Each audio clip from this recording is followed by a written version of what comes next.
and also the book of Esther. Ultimately, we'll be in Esther chapter 2. We're going to take a commercial to remind us how Robin is hanging over the oil.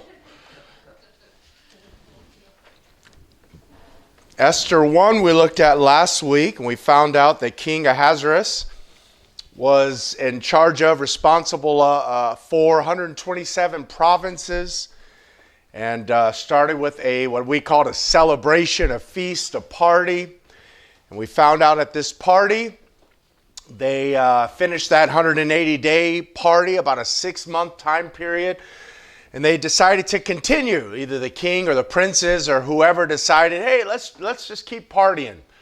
And so they said, all right, let's go some more, but let's not just have us nobility. Let's invite everybody. So small and great were invited to what became a 7-day party, and they continued to enjoy themselves, and then they began to drink a little bit more. And if you will, the bartender asked the king or the captain and said, Mr. Chamberlain, how much alcohol and how much drink should we allow the small folk who are now a part of this celebration, a part of this party? How much should we allow them to drink? And in chapter 1, we found out that the king said, look, let them have all that they want. Whatever seems good to their flesh, whatever is pleasurable to them, let them have bottomless drinks and just have a great time. Well, during these 7 days, the queen, Vashti, and her fair maidens and the other princesses were there, and they were at another part of the property there at the palace of Shushan.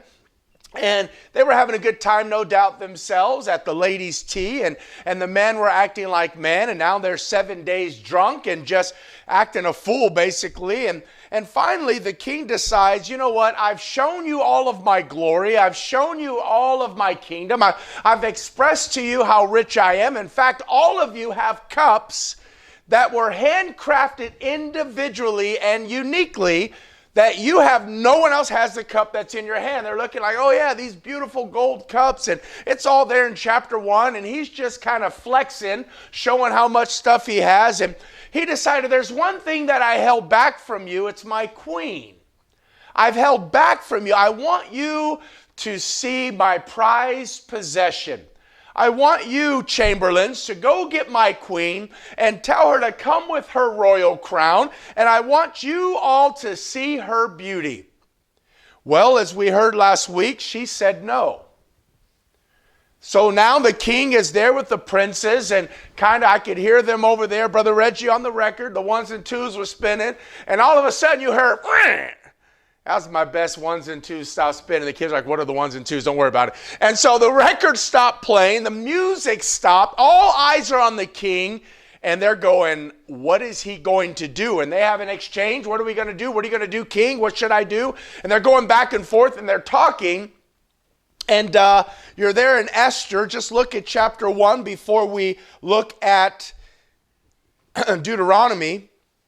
But that at the end of chapter 1, we see them, and we ended with verses 16 through 18, or at least that portion of chapter 1. We talked about the contempt, and then we saw in verses 19 through 22 the copies. So notice verse 19. If it please the king, let there go a royal commandment from him, and let it be written among the laws of the Persians and the Medes, that it be not altered, that Vashti come no more before King Ahasuerus, and let the king give her royal estate unto another that is better than she. So they have this conversation. What are we going to do to the queen? I mean, if she's going to refuse, you can't allow that to happen, O king.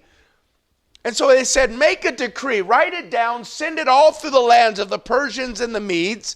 Verse 20, and when the king's decree, which he shall make, shall be published throughout all his empire, for it is great, all the wives shall give to their husbands honor, both to great and small.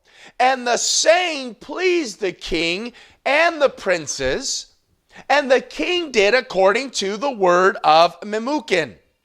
For he sent letters into all the king's provinces, into every province according to the writing thereof, and to every people after their language, that every man should bear rule in his own house, and that it should be published according to the language of every people. And so we see at the end of chapter 1, where we left off last week, we see that the king made a decree. He said, write it down, allow it to be published, send it everywhere. We don't want anyone like this queen, and she's been banished from my presence. That's how we ended last week. But before we get into chapter 2, and we will finish chapter 2 this morning, before we do that, I wanted you to look at Deuteronomy chapter 17. Deuteronomy chapter 17. And I wanted to just remind you that there is no one outside of the umbrella of God's authority. There is no one on the face of the earth that is outside of the authority of Almighty God. No one past, no one present, and no one future, including kings. So let's just get a snapshot view of God's commandment to kings. Deuteronomy chapter 17, verse 4, chapter 17, verse 14. Deuteronomy 17, 14. When thou art come, now obviously this is God speaking to his people. Deuteronomy chapter 17, verse 14.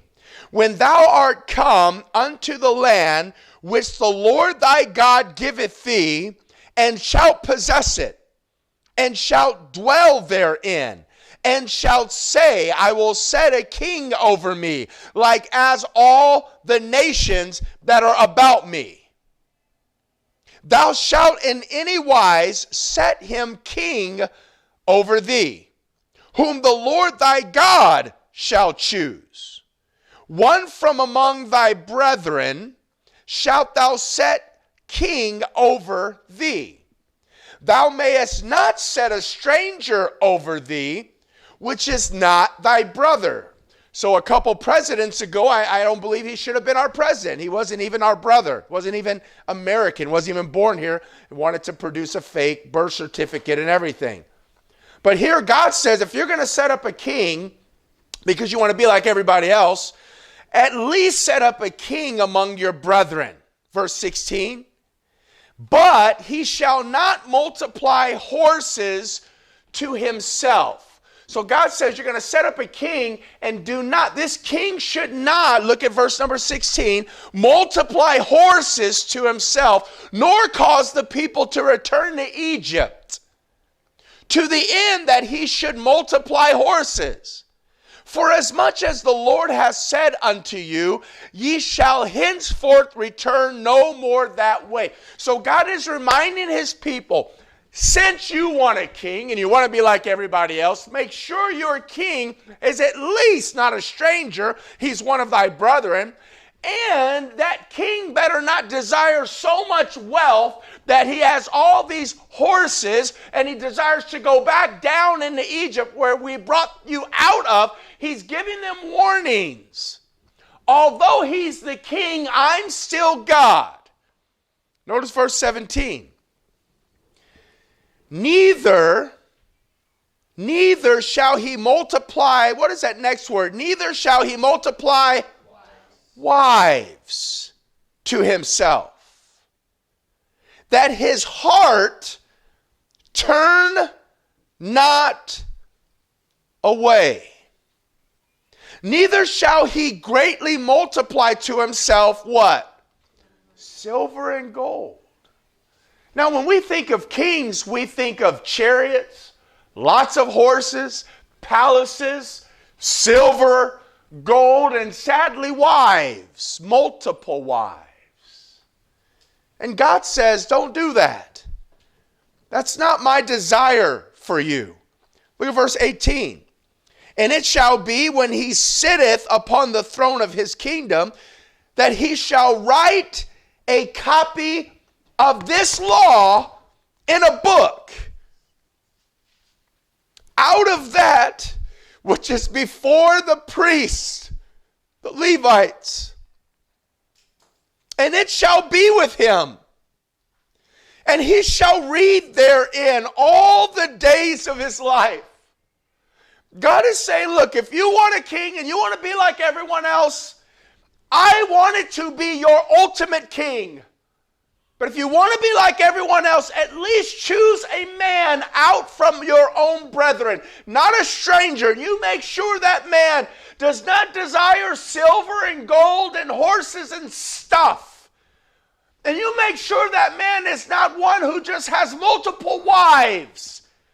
Just because he's the king, he has no right to walk outside of my umbrella of authority.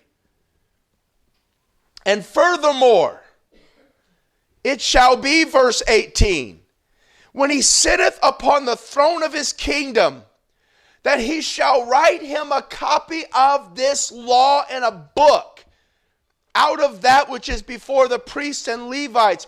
And it shall be with him, and he shall read therein all the days of his life, that he may learn to fear the Lord his God, to keep all the words of this law and these statutes, to do them. Why? That his heart be not lifted up above his brethren, and that he turn not aside from the commandment to the right hand or to the left, to the end that he may prolong his days in his kingdom, he and his children in the midst of Israel. Now take that snapshot picture of what God says his king should be and how his king should act and what his king should do. When I was being trained in the military, when I first got in, I cannot remember the manual, but we received a little manual that fit in the cargo pocket of our battle dress uniform. And we had this little manual that covered everything. It was called AFI something, Air Force Instruction, and I can't remember the rest. And it was there in our pocket. So no matter what situation we were in, we were able to pull that manual out, and we had instructions about any situation. And we were able to remind ourselves. And so when we would go from place to place, when we were being trained, we were commanded, hey, you're going to be here for about 15 minutes. That meant pull out that book and read. And so we would stand there at parade rest or at ease, and we would stand there and we would read and read and read. God told his king to write it down, keep it with you, and read and read and read and do it, so that God would preserve the kingdom. Now fast forward to not God's kings. We see King Ahasuerus. And we see that he had this celebration, this party. And we see that the wine, alcoholic wine, was flowing. And we see now that he's made this ungodly request to place his wife and to expose her beauty to the princes, both small and great. And she says no. And he banishes her. And now all of a sudden at the end of chapter 1, the party's kind of stale now. All of a sudden it's kind of like, well, I guess we'll go home. It's just kind of a bummer. And so that brings us to chapter 2. And in chapter 2, if you're taking notes this morning, we're going to see right away in chapter 2 the contemplation. The contemplation. The word contemplation is the act of the mind in considering with attention. It's meditation, it's study. It's a continued attention of the mind to a particular subject And so no doubt at this point, the king is contemplating what just took place, what we read in chapter 1. And so let's see verse 1, the contemplation, the act of his mind rehearsing what just happened. After these things, when the wrath of King Ahasuerus was appeased, he remembered Vashti and what she had done and what was decreed against her. So he sat there and now he's like, yeah, that'll show her and that'll tell every woman in my kingdom how not to be. Yeah, good job, king, good job. Send it out. Send out the decree. Write it everywhere. Medes, the Persians, everybody's got to know. Yeah, look what I've done. But then he began to think about it. He thought, I don't have a queen. Vashti's gone. What have I done? What has she done? Why did she say no? What was I thinking? I was so drunk. He's contemplating what just happened in chapter 1. Well, he's not just contemplating by himself. Notice the servants in verse 2. So our point number 2, we have got the contemplation. Now the competition. We're going to have a beauty pageant. The competition in verses 2 through 4. So the king is possibly struggling here. He doesn't have a queen. He banished her. Although his wrath was appeased, there's a problem here. So let's see what the servants say. The competition, verse 2 through 4. Then said the king's servant that ministered unto him, let there be fair young virgins sought for the king, and let the king appoint officers in all the provinces of his kingdom, that they may gather together all the fair young virgins unto Shushan the palace, to the house of the women, unto the custody of Haggai, the king's chamberlain, keeper of the women, and let their things for purification be given unto them. And let the maidens which pleaseth the king be queen instead of Vashti. Don't worry about her. Don't think about her. Don't contemplate about her anymore. And the thing pleased the king, and he did so. And so he said, that's a great idea.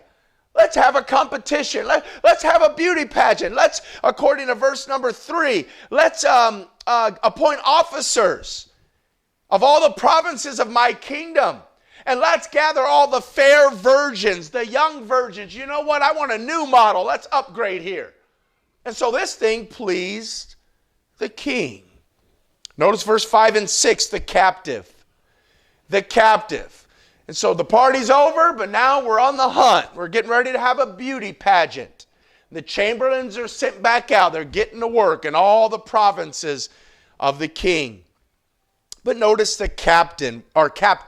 We're introduced to a man here. The word captive means, in our context, a slave. Enslaved by their conquerors. So let's meet this man in verse 5 and 6. Now in Shushan the palace, there was a certain Jew whose name was Mordecai, the son of Jair, the son of Shimei, the son of Kish, a Benjamite, who had been carried away from Jerusalem with the captivity. So Mordecai is a captive, is a slave. He's part of the captivity that was carried away from Jerusalem, which had been carried away with Jeconiah, king of Judah, whom Nebuchadnezzar, the king of Babylon, had carried away. And so now we're introduced to Mordecai, a slave. But notice verse 7, we're introduced to someone else who I call the child. So now we've got Mordecai, and now let's find out who this child is. I want to remind you, let's read it like we've never heard it before. As I'm studying it, that's how I'm studying it, and it is an awesome story, and I'm only to chapter 4. And I'm looking at things, I'm going, wow, and I'm trying to read it as if it's fresh and new, and I've never heard it before. And so now we just met Mordecai, a slave, taken from Jerusalem. But now let's introduce this child in verse 7. And he brought up Hadassah, that is Esther, his uncle's daughter, for she had neither father nor mother. And the maiden was fair and beautiful, whom Mordecai, when her father and mother were dead, took for his own daughter. So Mordecai pretty much adopts Esther, his cousin, because obviously Mordecai was older than Esther. And so because Esther's father and mother had died, Esther was now in need of a new place, a new home. And so her cousin stepped up, Mordecai, and adopts the child, takes care of Esther. And so we're introduced to a slave, Mordecai, and now his daughter, adopted daughter's cousin, Esther. Now verses 8 through 10, the custody. The custody. And verses 8 through 10, the custody. So, it came to pass, so we're fast forwarding past the fact that she's adopted, now she's older now, and the Bible clearly says that she's beautiful and fair. And we're fast forwarding in time, verse 8. So it came to pass when the king's commandment and his decree was heard, and when many maidens were gathered together unto Shushan the palace to the custody of Haggai, that Esther was brought also unto the king's house to the custody of Haggai, keeper of the women. And the maiden pleased him, and she obtained kindness of him. And he speedily gave her things for purification, with such things as belonged to her, and 7 maidens, which were meet to be given her out of the king's house. And he preferred her and her maids unto the best place of the house of the women. Verse 10, Esther had not showed her people nor her kindred, for Mordecai had charged her that she should not show it. And so verses 8 through 10, we have this custody. What do I mean by that? Remember, this competition was going on, this beauty pageant. And one of the many maidens that were taken was Esther. And when she gets there, she was placed in the custody of this Haggai. And as he's there, he sees her and he's like, look, come on, all of these young maidens probably were beautiful. But he sees her and he was like, wow. And he takes her and he kind of gives her honor and gives her place and says, here, you can have this. And he's taking things. Now he's taking care of all of these maidens, but she's just got his eye. And he's taking care of her. The word custody means a keeping, a guarding. It means to watch, to care, an inspection. Because remember, the word is purification. He's inspecting her. He's taking care of her. But it also means, the word custody also means imprisonment. She was not there in this beauty pageant by choice. It's not like she's thinking, oh, here's an opportunity for me to move on up, right? That was not her desire. Not at all. And yet, this is what's happened. So it's not just the custody of keeping, guarding, watching, inspecting, but it's also an imprisonment, a confinement, a restraint of her liberty. And so she's there in the custody of one of the king's chamberlains. Verse 8 says he was the keeper of the women. And so she's there in custody. But notice again verse 10. Esther had not shown her people nor her kindred, for Mordecai had charged her that she should not show it. So Mordecai said, look, just blend in. Don't talk about your heritage. Don't talk about your mama. Don't talk about your daddy. Don't talk about the fact that you're a Jew. Just blend in and I promise you I'll check on you. And we're going to see that as we move forward. Verse 11, the court. The court. Verse 11, the court. And Mordecai walked. I need your help on these next 2 words. Verse 11. And Mordecai walked. What are those next 2 words? And Mordecai walked every day. The court. He's checking on her.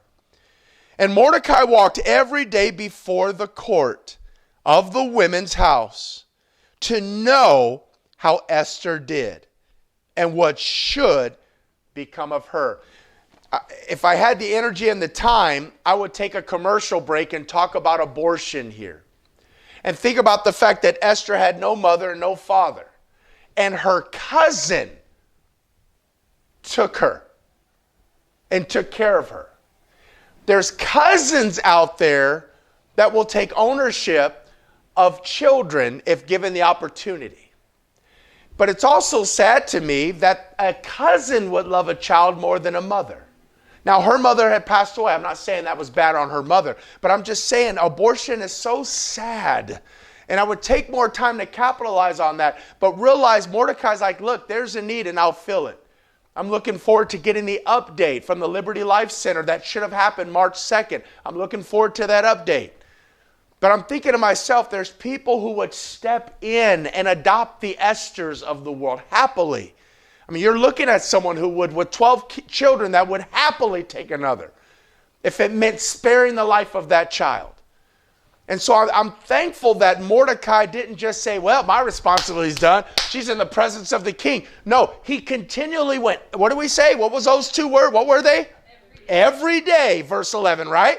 Every day before the court of the women's house to know how Esther did and what should become of her. He loved her. He took care of her.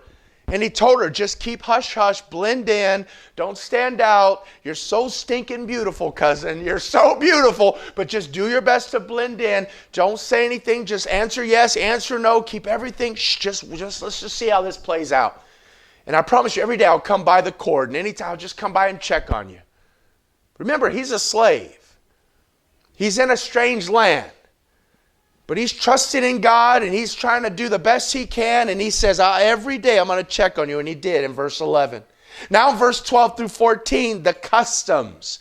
The customs. There are two customs we're going to look at in verses 12 through 14. I'm trying to hurry this morning.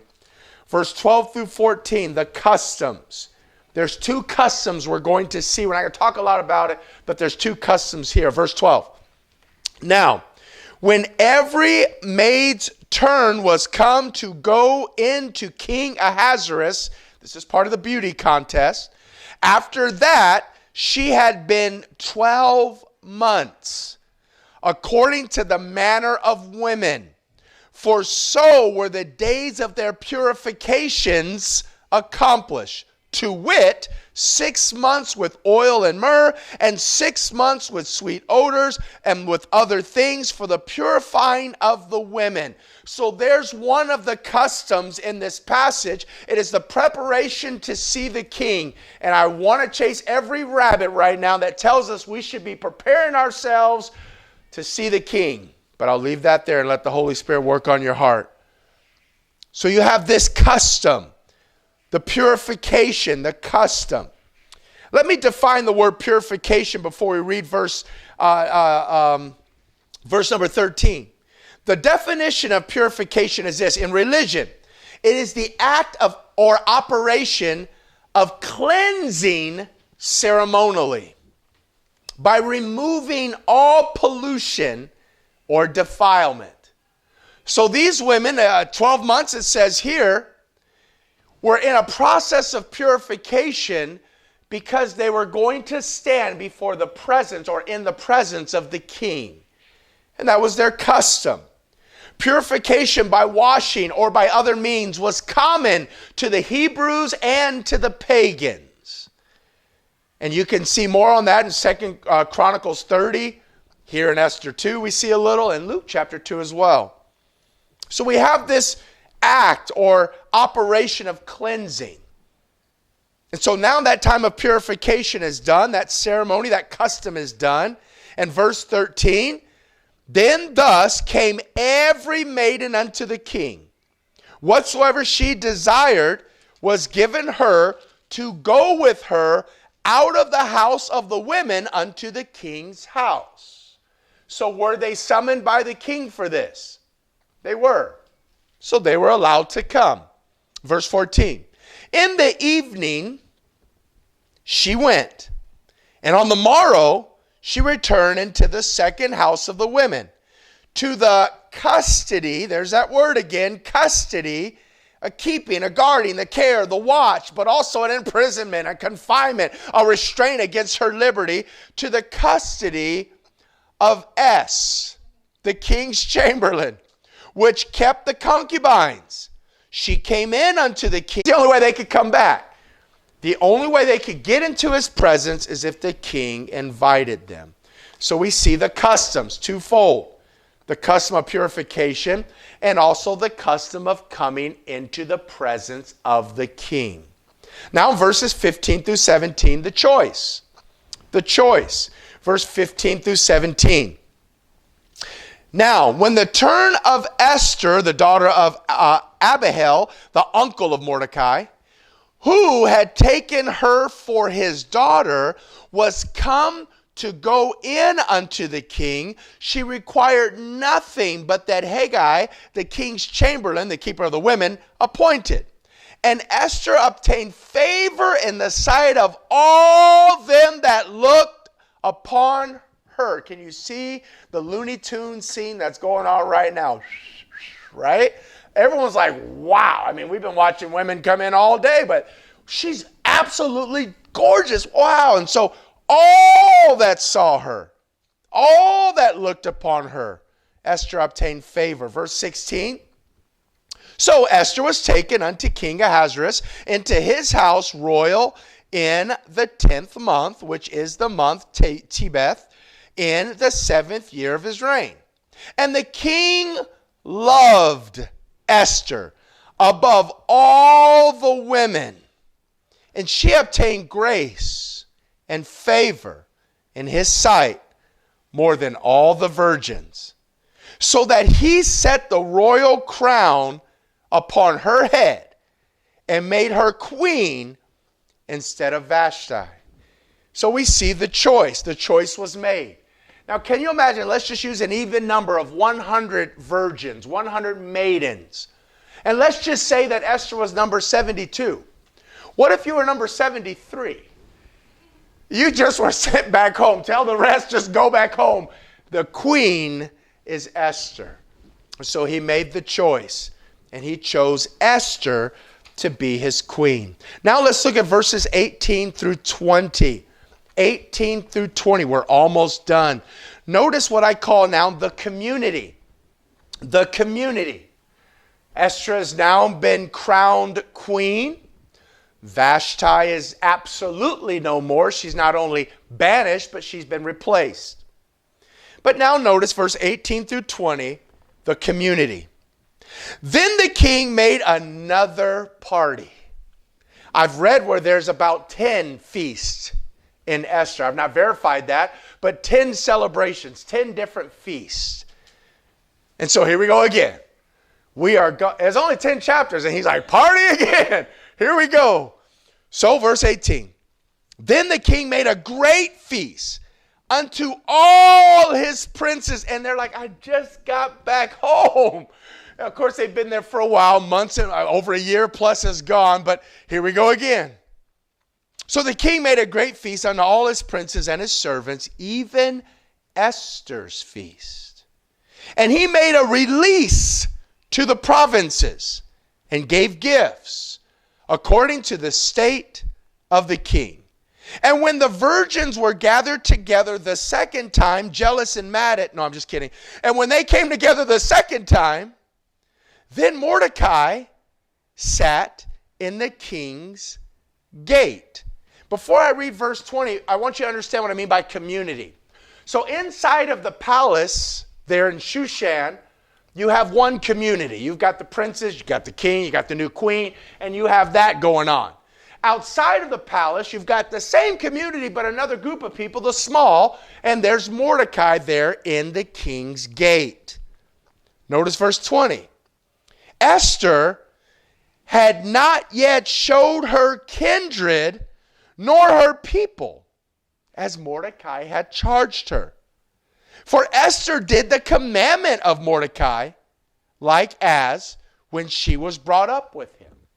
I like that verse a lot. And so we have this community. You got Mordecai out there in the gate. He no doubt is wondering, oh man, what is going on? I can't go by the court anymore. She's been dubbed queen. But none of our people know. Our Jewish people, they have no idea. And I told her not to say something, and she's always been obedient to her stepdad. She's always been obedient to the point that he knew she'd be all right. Up to this point, he knew she'd be fine. He knew that she would obey his commandment. I think that's awesome. And so here she is in the presence of this party. He's at the gate. And verse number 20 again says, Esther had not showed her kindred, nor her people, as Mordecai had charged her. For Esther did the commandment of Mordecai, like as when she was brought up with him. I did right when I was 6. I did right when I was 16. I'm going to do right today. I'm going to obey my stepdad. I'm going to obey him. I'm going to obey my cousin Mordecai. So she did exactly what he commanded to do. So you have a lot going on right now in this community. Another feast. Mordecai, come on, be Mordecai for a minute. We're almost done. Be Mordecai. Just mortified, right? I mean, she's now the queen. And he's in the gate. So how are we going to end chapter 2? Verses 21 through 23. We got to end with Robin being caught again. Conspiracy. Here we go, the conspiracy. Verse 21 through 23. The conspiracy. In those days, what days? Party time. We're partying it up. In those days, while Mordecai sat in the king's gate, 2 of the king's chamberlains. Let me remind you, I believe I still have that in my notes. A chamberlain is an officer charged with the direction and management of a chamber or of chambers. He is literally a servant of the king who acts on behalf of the king. And so here, as we conclude chapter 2, we have a couple of these chamberlains, 2 of them, B&T, Bigthan and Teresh. Whew, they just sound like some bad dudes right there. I mean, look out, here come Bigthan, right? And T-Dog. All right, so B and T come of those which kept the door. They're chamberlains. I mean, just come on, we're almost done, but think about it. Who would you want guarding your house? Somebody you could trust. But here comes a conspiracy. So we got Bigthan and Teresh. Of those which kept the door were, what is that next word? They're angry, thank you, Sammy, wroth, and sought to lay hands on the king. They sought to lay hands on King Ahasuerus. His chamberlains, those who kept the door. Here comes a conspiracy. They're angry. They wanted Esther, I don't know, but they're angry. So verse 22, maybe they're angry because the party's inside and they're stuck at the door. It's amazing what the Bible says about someone who keeps the door in the house of God, who gives a glass of water. It's amazing how God values those who we don't. And sometimes we're the one that pass out the water. We think, all I do is pass out the water. All I do is fill in the blank. What do you do here? Fill in the blank. You might think all I do is. It's not a small thing. I mean, this king trusted these 2 with a very important, you're guarding the door. And now they're wroth. And let's keep reading. They're wroth, and the king, verse 22, let's go back a little bit. Of those which kept the door were wroth, and sought to lay hands on the king Ahasuerus. And the thing was known to Mordecai. Now, come on, Mordecai is a captive. Mordecai is a slave. Mordecai's from Jerusalem. Mordecai is a Jew. Mordecai's stepdaughter, is now the queen of a king that Mordecai doesn't necessarily think is qualified according to Deuteronomy. So Mordecai had a choice here. He could have easily said, hey, what your name is, Bigthan and Teresh? What I heard what you were saying, and I like it. Can I join in on this conspiracy? In fact, I got somebody on the inside. Esther's my daughter. I mean, the queen did, a new queen is your, oh man, we could get. He could have joined in on this conspiracy. He's a slave. You think he wants to be there in the first place? But what does he do? The thing was known to Mordecai, who told it unto Esther the queen. And Esther certified the king thereof in Mordecai's name. And when inquisition was made of the matter, it was found out. Therefore, Bigthan and Teresh were both hanged on a tree. This is key right here. And it was written in the book of the Chronicles before the king. So as we end chapter 2, we have a tremendous party, celebration again. Esther is now the queen. They're celebrating, having a good time. Mordecai is still staying close. He can't go to the court and see her anymore because she's down in the palace. But he still has communication because he loves his stepdaughter. He loves her. He's there in the gate, no doubt, a little bit worried, I'm sure, maybe not, but he was at least concerned. I won't say worried, but he was concerned about the preservation of life of his daughter. And he says, please keep your mouth shut. Don't mention the fact where you're from and that you're a slave's daughter. Don't mention any of that. You're all in now. You're the queen, but just hold tight. Just see how this plays out. And I'll be in the gate, and I'll keep doing what they want me to do. And while he's there in the gate, he hears this conspiracy, and they want to lay hands on the king, and they want to kill the king. They're wroth for whatever reason. They're angry. And he goes, man, that's not good. That's not good. The king doesn't deserve to be murdered. I know the king is this, and I know the king is that. I know the king. I know he's not who exactly God wants. At least he's not behaving the way God would want him to behave. But this is wrong. Two rights don't make a wrong. I need to tell my daughter. I need to tell Esther. So he tells Esther, and Esther tells the king, and they get certified, and inquisition was made, and they find out these two men were absolutely conspiring to kill the king. And so they were hung. They were killed. Treason's a big deal. Even if the king is treasonous, he should be hung. And so they were killed. But this last line, we're going to come back to this very important line as we continue in the book of Esther. And it was written in the book of the Chronicles before the king. So I'm going to conclude this way. I received a book about a week and a half, maybe 2 weeks ago, a journal. And I didn't know what to do with it. And I received this journal, and it's really nice. Sherry looked at it last night. I know it says never let up on the front, but what's above it? I guess it's just... don't quit, never give up. Yeah, don't quit, never give up. And I have that. It was a gift. It was random. I couldn't believe it when it came in the mail. I had my name on it, so I thought, well, it must be Sherry's because it was ordered and she spends all the money. And so, but I opened it up, and sure enough, it was for me.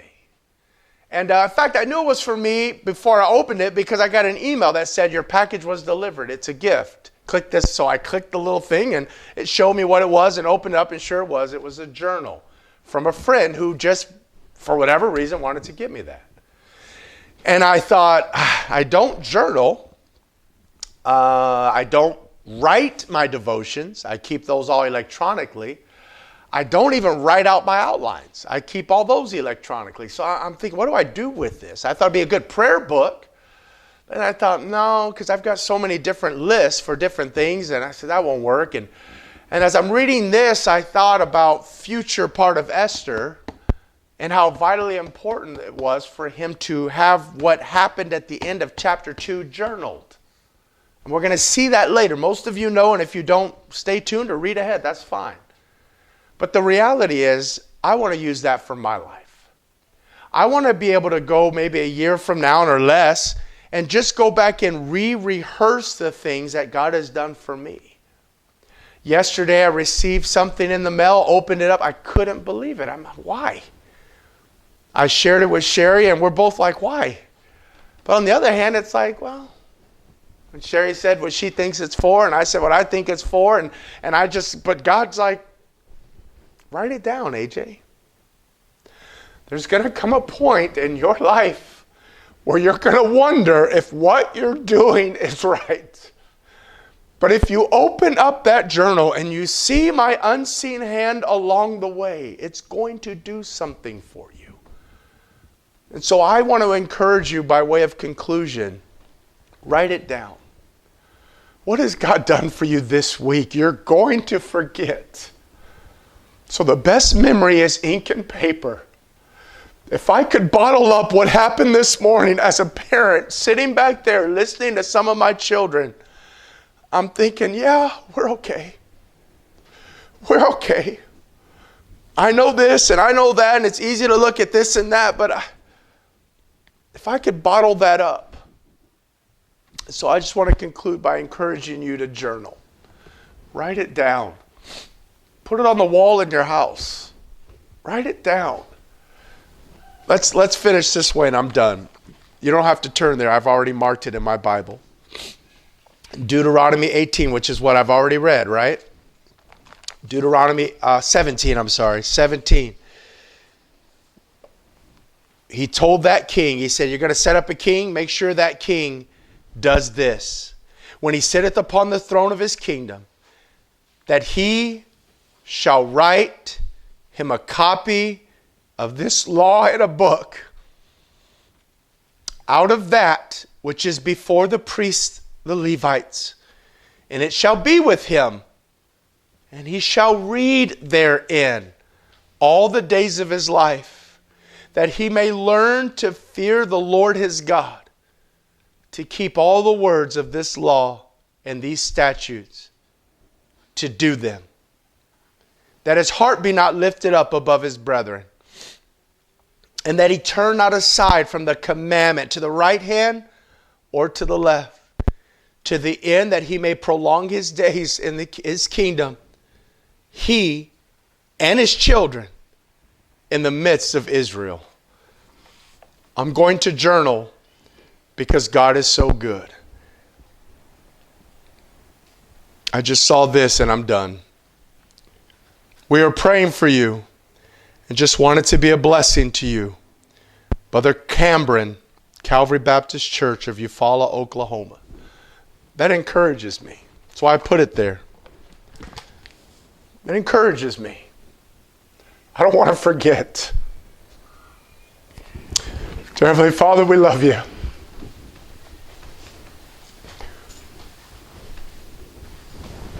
Lord, no doubt Mordecai, no music this morning. No doubt Mordecai loved his uncle's daughter. Must have gotten her at a young age. Trained her up. She was so obedient.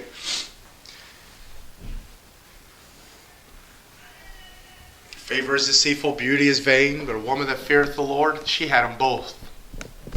She was beautiful outwardly and beautiful inwardly. He loved her. And he gave her commandments. He told her what to do as a grown woman. She's the queen now. And he still told her what to do, and she still honored him. And Lord, you put Mordecai in a place that could have spared Esther from being the queen. He could have joined in on that conspiracy to kill the king.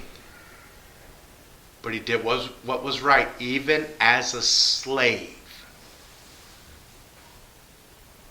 And he honored you. And we're going to see time and time again throughout the book that you're going to honor him.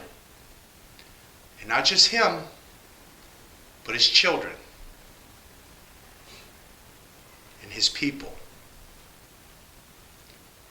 With every head bowed and every eye closed, today's is another unique one for Solid Rock. Sunday school this morning.